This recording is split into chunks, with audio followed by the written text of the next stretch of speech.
Promotional consideration paid for by the following. Gone are the days of wrestling with our favorite LJN wrestling figures, trying to convince them to stand up. What's a guy to do? I'll tell you what you're supposed to do. You're supposed to get on Etsy and look up 4 Left 3D Creations and get yourself these amazing custom LJN figure stands. There is a custom stand available for every single one of your LJN wrestling superstar figures.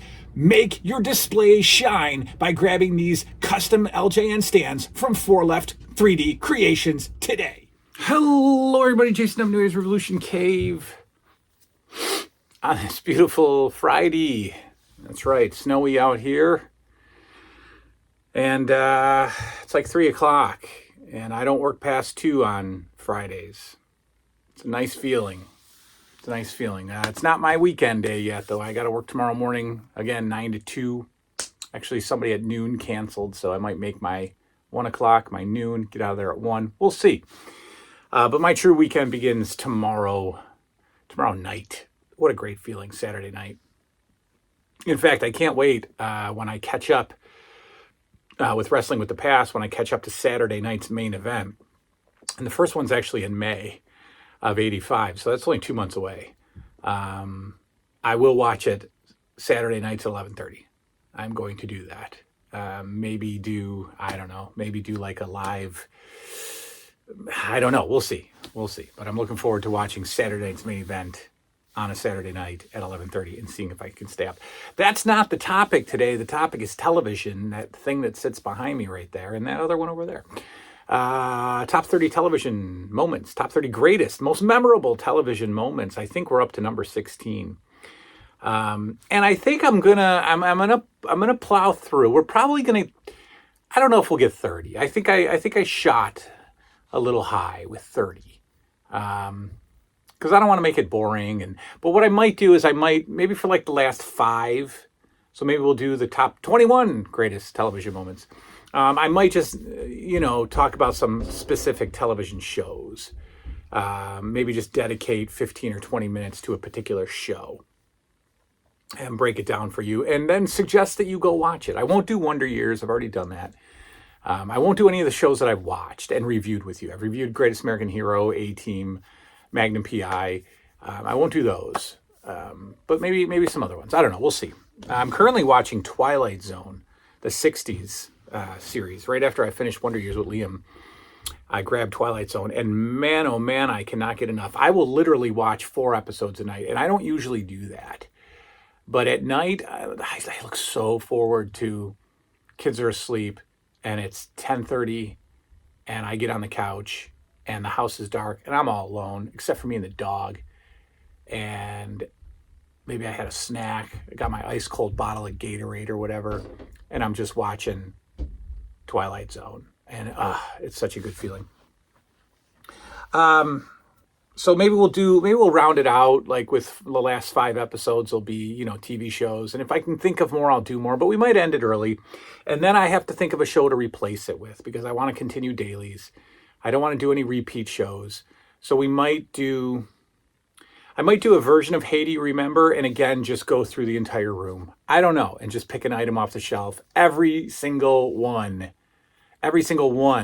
So that you actually see every single thing I have. Might be a 6-minute episode. Might be a 20-minute episode. I don't know, man. I don't know. We'll see.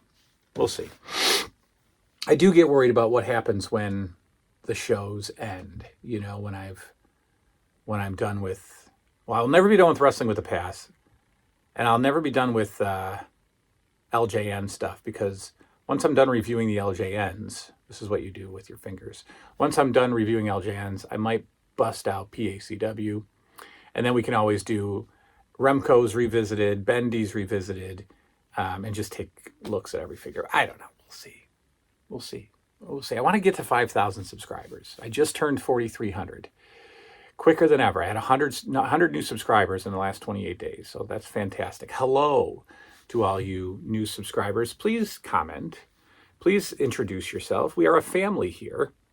This is not just your standard YouTube channel where nobody interacts and nobody comments. The reason I do the channel is for your feedback and for your friendship. So if you're new, leave comments. Number 16, maybe most memorable television moment. It's not a television moment. It's an addition to the television. It's an add-on. It's an accessory, if you will. My 16th, maybe most memorable television moment is the VCR, folks. The introduction of the VCR to our lives. Now, I base stuff off of D-Day, right? Divorce Day. My parents were not together holidays 1985. Okay, so I'm guessing my dad left around October or November of 1985. So my parents were still together when we got our first VCR. So that had to have been around summer of 85, right? Because I think if you're getting a divorce and you know you're getting a divorce, you don't go out and buy a VCR. Back then anyway, right? You know, I wouldn't think. So I'm assuming, I'm guessing, early to mid 1985, our family got a VCR. Now, we were not a VCR family in 1985. I don't even know why we had one. And here's why. My family was a single income. My dad was the only one that worked. And when my dad worked at Kodak, this is in the 80s, I think he told me that his max salary at Kodak was like $42,000 a year. So $42,000 in 1985, I don't know whatever the equivalent of that is. Is that double? Is that $80,000 in 2023? I don't know. But one income, a mortgage, 3 kids, and in early 1985, my dad has a VCR. I looked back. VCRs were what, $800 back then? And what's on a $40,000 a year salary, $800 is a big deal. So I have no idea why my dad got a VCR in 1985. I have no idea why. The other thing that confuses me is I don't remember my dad being a TV guy. I don't remember him. I remember him, like I've said, sitting down watching MASH and laughing hysterically at Benny Hill and watching the Three Stooges. But I don't remember him a die-hard TV guy at all. So I don't know why we would have a VCR in 1985. And I can't ask him because he has no memory of it at all. But lo and behold, we had one.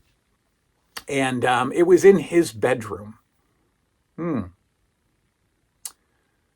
That might give me some ideas of why he got a VCR. No, he was sharing a room with my mother. But anyway, it was in his room. So my parents had a tall dresser, you know, a male dresser, right? There's male and female dressers, right?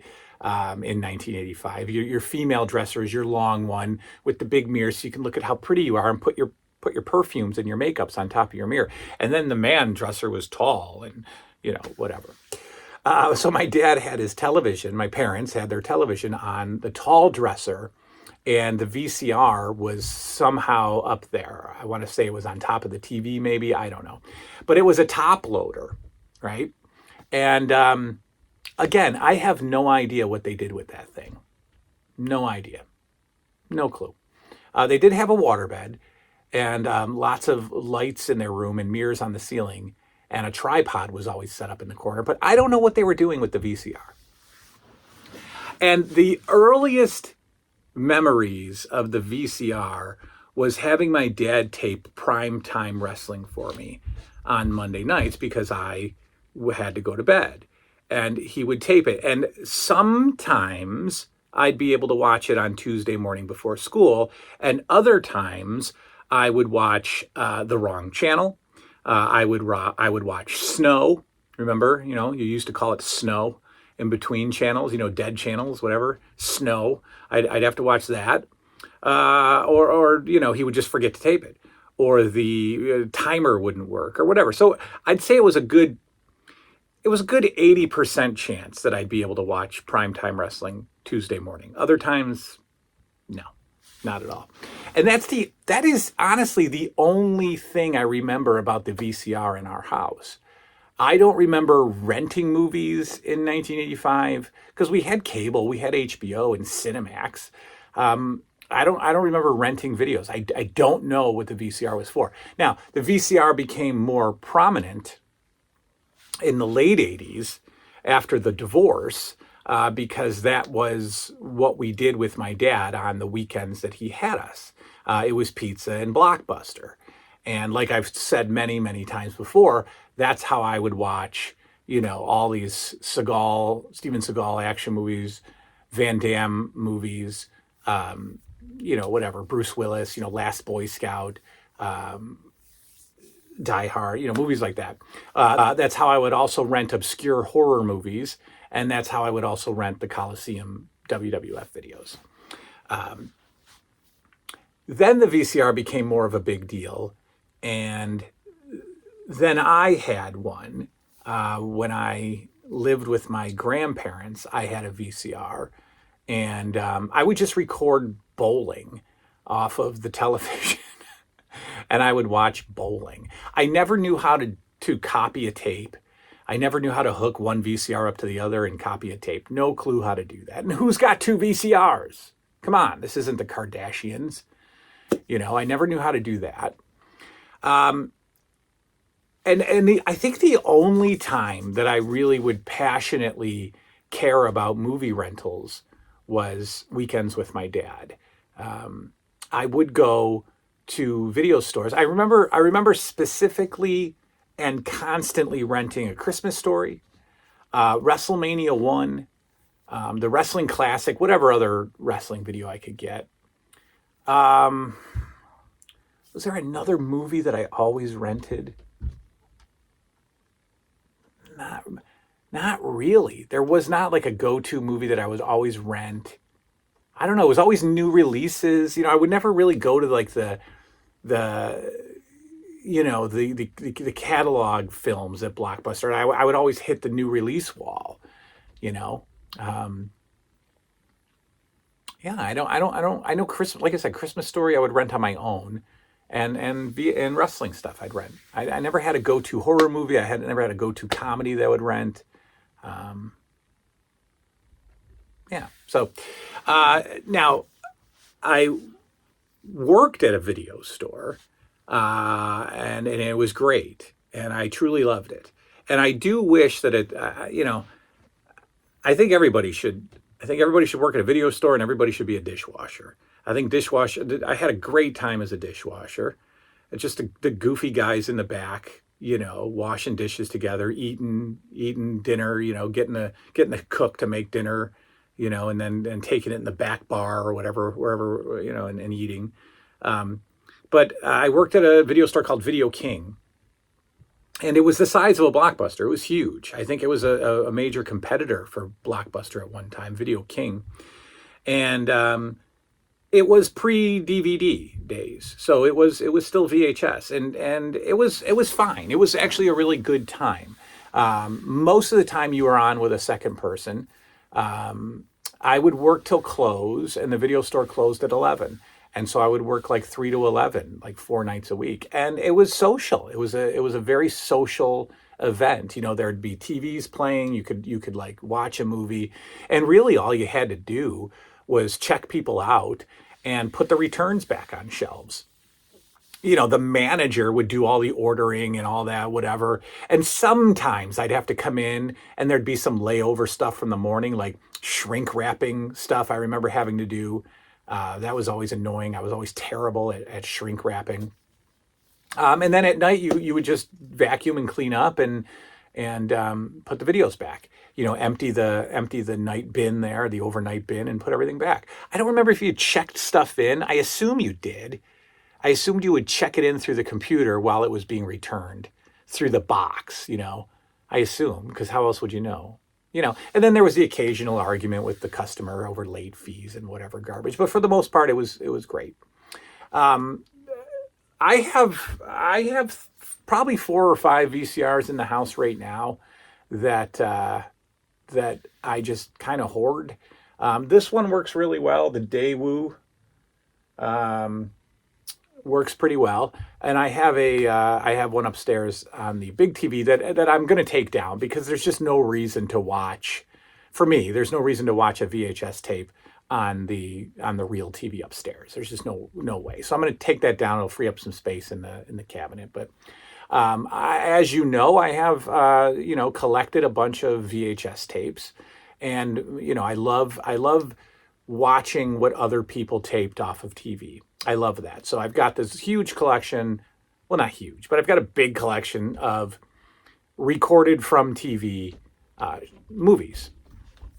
And I got the collection from an old man, which means I got old movies. And so it's introduced me to movies from the 30s and 40s that I'm actually enjoying a lot. In fact, I'm watching one now. I'm watching Soldier of Fortune with Clark Gable. My Darling Clementine was difficult to sit through, but Soldier of Fortune so far is okay. And I love that. I mean, look at this, And I remember VHS, not for us, because we didn't have a ton, but I would go to people's houses, friends' houses or whatever, and their VHSs, just like today, in my house, not in maybe in some of your houses, not in the masses' houses, but your physical media, your VHS tapes were part of your decor. They were part of your furniture. And it was usually somebody's dad, and he was really into movies. And he would record them off of television, or he would buy them commercially. And buying them commercially was ridiculously expensive in the 80s. I mean, we're talking $80, $90, $100 for a new release VHS tape, right? Talk about, plummeting in value over the years. Now it's kind of a nostalgic niche, but imagine paying $100 for Back to the Future, and whatever. So, but people would have it in their homes. People would have shelves dedicated to their movies and just stacks and stacks and stacks of movies. And what I always enjoyed about it, and what I enjoy about it even now, is the cataloging of movies. And dads in particular, again, ladies, not to genderize, I'm sorry, but dads in particular seem to spend countless hours meticulously documenting and recording their movies. Not recording, press the button, but jotting them down, documenting them, cataloging them, writing them in a binder, writing the actor on it, and sometimes the timestamp of the VHS, and hour and 30-minute long, and Henry Fonda is in it, or Sylvester Stallone, and were you crazy to only put one movie per tape because you lose some quality if you overload the tape too much, right? Sure, there were dads like that. But I remember going to a kid's house, and his dad had this big brown leather binder like next to his lazy boy chair, and it was just full of movies that he had written down. And I love that. Grown men creating their own Dewey Decimal System for their videos. And I think that died with DVD, Blu-ray, and beyond. I think it died. I do think some of us have our stuff written down in notebooks, but I think it died with VHS because it was such a new thing that we loved it so much, or that our dads loved it so much. They're like, this is amazing. I'm going to throw myself into this. This is a great hobby. I'm going to catalog everything I have. Because it was new. And then you're like, DVD, who cares? They're on the shelf. Blu-rays, we're certainly not doing that. And, do people do it when they have their stuff on a thumb drive? If they even do that anymore? No, I don't think so. But dads and VHSs or VCRs were like, they were a team. So much so that my dad made us get the VCR rewinder, which is right here, because you weren't allowed to rewind the VCR. You weren't allowed to rewind the movie in the VCR. Maybe a clip, you'd stop it and wait for the VCR to settle down. Then you'd rewind a little bit, stop it, wait, then press play. Or else you're going to ruin the VCR, folks. And forget about rewinding an entire movie. That's going to ruin the VCR. So you get the VCR rewinder. That after you take the tape out, you put it in the rewinder, you push it down, you press rewind, and you wait until it pops open. Now, my rewinder is sitting on top of my VHS player. I probably would have got my head smashed in for that at 8 years old. Why? Because you can't put anything on top of the VCR because it'll ruin the VCR. You know what kind of family I grew up in.